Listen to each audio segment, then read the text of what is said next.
Et subhanallah, dans l'imam Bukhari rapporte que du temps du prophète Mohammed sallallahu alayhi wa sallam, n'importe quel esclave parmi celles, c'est pas n'importe quel esclave parmi ceux, n'importe quel esclave parmi celles de Médine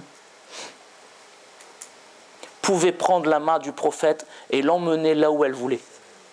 Sallallahu alayhi wa sallam. On s'entend, hein? C'est-à-dire qu'elle pouvait lui demander pour le questionner, pour être à son service. Une fois une esclave l'a interrogé, le prophète sallallahu alayhi wa sallam, il s'est assis à côté d'elle et il lui a dit « Je t'écoute ». Il s'est tout de suite mis à son service. Qu'est-ce qui permet au prophète Mohammed sallallahu alayhi wa sallam de faire ça avec une esclave? Je vous rappelle qu'il vient des Quraysh. Il vient des aristos de chez Aristo. Il appartient à la tribu la plus noble de Quraysh. Et Allah a tellement travaillé sur lui que n'importe quel esclave peut lui prendre la main et lui demander quelque chose. Le prophète sallallahu alayhi wa sallam s'asseyait avec les pauvres et les miséreux. Le prophète sallallahu alayhi wa sallam s'asseyait avec les pauvres et les miséreux. Et il mangeait salawatu rabbi alayhi avec eux. Le prophète sallallahu alayhi wa sallam agissait de la même façon avec ses frères atteints de maladies telles que la lèpre.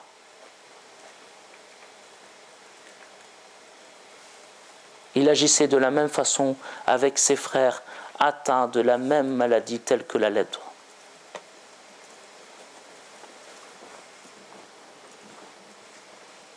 Une fois, le prophète Mohammed sallallahu alayhi wa sallam a demandé à boire, comme de nombreuses personnes avaient déjà bu. Une fois, le prophète sallallahu alayhi wa sallam a demandé à boire, et comme de nombreuses personnes avaient déjà bu dans le récipient, les sahaba ont amené de l'eau dans laquelle personne n'avait bu. Le prophète sallallahu alayhi wa sallam refusa et réclama la même eau que les gens. Une fois un lépreux est venu et les compagnons, en le voyant s'approcher, se sont renfrognés. C'est-à-dire ils se sont reculés et se sont fermés. Le prophète sallallahu alayhi wa sallam demanda au lépreux de venir s'asseoir à côté de lui. Et il dit « Mange par la volonté d'Allah ». Voilà comment agissait le prophète sallallahu alayhi wa sallam. Attention pour ce hadith. Normalement, la sunna nous demande que lorsqu'on est avec une personne contagieuse, celle-ci n'est pas un plat commun. Le frère qui a un type d'hépatite et qui sait qu'elle est contagieuse, il lui appartient de ne pas boire avec les autres frères dans le même verre. Idem pour n'importe quelle maladie contagieuse. Donc la sunna elle voudrait, il faut bien comprendre ça, hein, que si un lépreux était parmi nous, qu'il mange avec ses propres couverts. Mais dans ce cas, le prophète sallallahu alayhi wa sallam ne voulait pas vexer le lépreux. Et comme le prophète sallallahu alayhi wa sallam était à l'abri de telles maladies, le prophète sallallahu alayhi wa sallam était protégé par Allah contre de telles maladies, le prophète sallallahu alayhi wa sallam dit aux lépreux de manger. L'humilité du prophète Mohammed sallallahu alayhi wa sallam lui a permis de prendre en considération l'honneur d'une personne que tout le monde rejetait. Tout le monde rejetait l'hébreu. Et l'humilité du prophète sallallahu alayhi wa sallam a été telle de voir ça et de s'inquiéter de l'honneur de cette personne. Est-ce qu'on verrait aujourd'hui un responsable avec les mêmes qualités? Est-ce qu'aujourd'hui il existe un responsable avec les mêmes qualités? Est-ce qu'aujourd'hui il existe un chef d'État avec les mêmes qualités? Le prophète sallallahu alayhi wa sallam nous dit le shir, il prit la main du lépreux, l'a mis dans le plat et lui dit mange. Mange par la volonté d'Allah. Alors interrogez-vous. Vous avez vu depuis le début de la leçon, ça fait 3-4 séances, on a des versets du Coran, on a des hadiths et c'est pas fini. Des hadiths sur l'humilité, il y en a plein. Alors interrogez-vous, pourquoi avons-nous accès à ces hadiths qui manifestent l'humilité du prophète Mohammed sallallahu alayhi wa sallam, si ce n'est que pour que nous en prenions exemple sur lui. Il nous appartient de considérer l'humilité comme une haute vertu dans le comportement du musulman. Et subhanallah, nous finirons en vous donnant 2 autres hadiths du prophète Mohammed sallallahu alayhi wa sallam. Notre mère Aïcha nous apprend que le prophète sallallahu alayhi wa sallam recousait ses vêtements avec ses mains. Et pourtant, à un moment donné, il avait 13 femmes. Le prophète sallallahu alayhi wa sallam, il rapiéçait. Donc déjà, en tant que chef de l'exécutif, en tant que souverain, il rapiéçait ses vêtements. C'est pas il mettait à la poubelle, ou il en faisait don à des pauvres. Non, il rapiéçait ses vêtements. Et les choses neuves qu'il avait, il les donnait aux gens. Et il n'a jamais demandé à ses épouses de recoudre ou de rapiécer l'un de ses vêtements, il le faisait lui-même.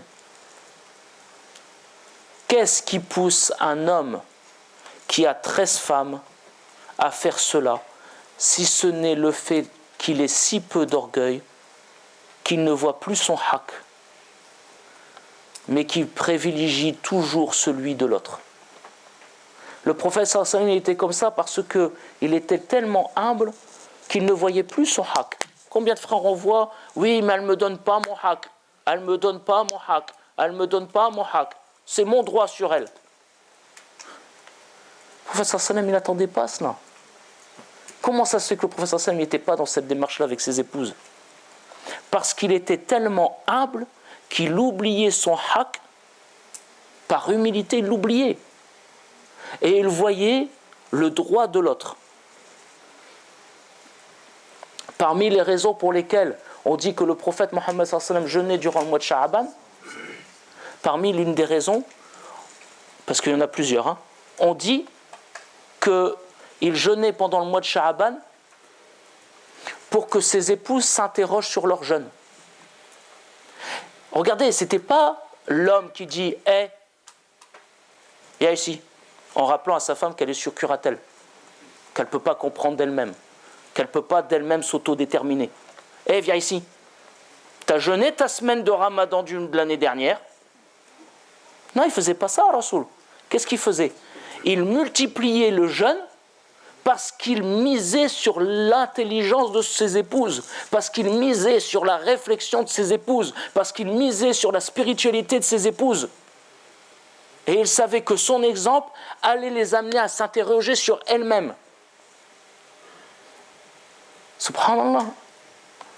Et il a misé là-dessus, plutôt que de dire « et rattrape », il misait là-dessus. Regardez sa finesse. Et ça, il n'a pu l'avoir, subhanallah l'azim, que parce qu'il était humble.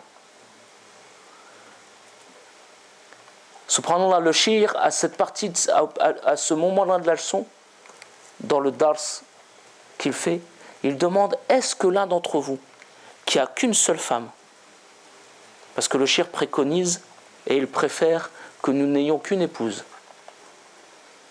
La polygamie, il n'y a pas de souci, c'est halal, on ne peut pas rendre haram ce qui est halal. Les grands débats. Subhanallah. Non, il préconise la monogamie. Et il demande, toi qui n'as qu'une seule épouse, est-ce qu'une seule fois tu as recousu un de tes vêtements? Lui, il en avait 13, et il a jamais laissé une de ses épouses le faire. Et toi qui en as qu'une, donc 13 fois moins de mains, est-ce qu'une seule fois tu as recousu tes vêtements? Subhanallah. Si le shir, il nous demande cela, c'est pour une raison très simple. Et c'est la raison pour laquelle, vous vous souvenez, la semaine dernière, quand j'ai dit « je suis content » qu'il parle de Tazkiyat al-Nafs. Si le shir, il demande cela et qu'il interpelle les gens dans la salle, c'est pour une raison très simple. C'est pour que... Ce n'est pas pour savoir si certains le font et d'autres ne le font pas. C'est pas pour qu'il y en ait un qui bombe le torse en disant « moi je le fais, moi ». Non, c'est pas pour ça. Si le shir, il fait ça, c'est parce qu'il estime qu'une leçon, ce n'est pas seulement une somme de connaissances que tu écris et que tu sais restituer. Blablabla, bla bla bla, j'entends blablabla, bla bla, je dis blablabla. Bla bla. Et je le dis bien. Non, c'est pas ça une leçon. Une leçon, c'est pas s'émerveiller sur l'exemple prophétique. Oh là là, qu'est-ce qui était fort le prophète sallallahu alayhi wa sallam. Oh là là, qu'est-ce qu'ils étaient forts les compagnons. Oh là là, à un moment l'islam, c'était le soleil du monde. Et puis classe. Et puis depuis nous on dort. Non. C'est pas ça l'ilm. Le shir, si à un moment donné il dit « Et vous qui avez qu'une seule femme, est-ce qu'une seule fois vous avez vous-même recousu vos vêtements ?» C'est pour nous dire quoi? C'est pour nous dire qu'une leçon, sa particularité, c'est que la science qu'il y a dedans, on l'applique. Et qu'on mette en application ce qu'on entend dans les leçons. C'est ça le but. Et c'est pour ça que souvent les leçons, elles ont cet aspect pratico-pratique, pour que vous ayez la possibilité de les remettre en action. Car posez-vous une question. Si les Sahaba sont la meilleure génération des générations, ce n'est pas simplement parce qu'ils ont entendu le prophète et qu'ils ont tout noté. Parce que je vous informe que la génération qui est venue après, elle connaissait plus de choses sur le prophète sallallahu alayhi wa sallam que les Sahaba. On considère que tabi'in avaient une meilleure connaissance des hadiths du prophète sallallahu alayhi wa sallam que les Sahaba lambda. Alors qu'est-ce qui fait que les Sahaba ils étaient au-dessus des deux générations qui viennent après? Pour deux choses. La première, parce qu'il y a un verset du Coran qui dit « Sami'na wa ata'na ». Lorsqu'ils entendent, ils font. Et c'est ce que nous invite le shir. Et la deuxième, c'est parce qu'ils avaient la sorba du meilleur des shirs. Sahaba, sorba. Et sorba al-Nabi sallallahu alayhi wa sallam. Dans Sahaba, dans compagnon, il y a compagnie. Quelle compagnie? La compagnie du prophète Mohammed sallallahu alayhi wa sallam. Inch'Allah, qu'Allah fasse de nous, biiznillah, des frères et des sœurs de notre noble prophète Mohammed sallallahu alayhi wa sallam.